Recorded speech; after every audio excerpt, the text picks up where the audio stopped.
আজি আমাৰ কাটিগড়া সমষ্টিত 18,000 মহিলাৰ মাজত উদ্যমিতা অভিযানৰ পুঁজি বিতৰণ কৰিবলৈ মই ইয়াত আহিছিলোঁ আৰু সুন্দৰ কৰি আমাৰ অনুষ্ঠানটো হৈ গ'ল।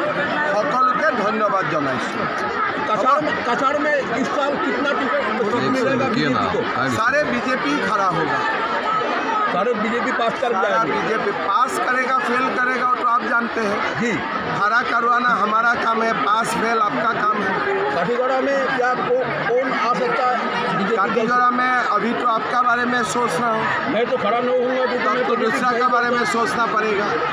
सर रिजल्ट কৰিবলৈ আজি বিহুৰ দিনা বাদ দিয়ক। আৰু এটা কথা ওলাইছে যে বিশেষকৈ আমাৰ ইয়াতে উদাৰবন আৰু কাটিগড়াত এটা চৰ্চা চলিছে যে উদাৰবনটো ধৰণৰ ৰাজদ্বীপত আমাৰ বিজেপিত তেনেকৈ টিকট নহয়, ইয়াৰ নিয়ম আছে।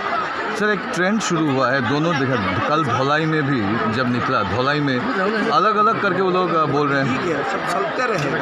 चुनाव का टिकट अनाउंस हो जाएगा, सब एक हो जाएगा। অর্থাৎ কাটিগড়ায় জন্ম হয়েছে এমন কোনো নেতাকে আমি অসমৰ ভূমিপুত্ৰক টিকট দিম। ঠিক আছে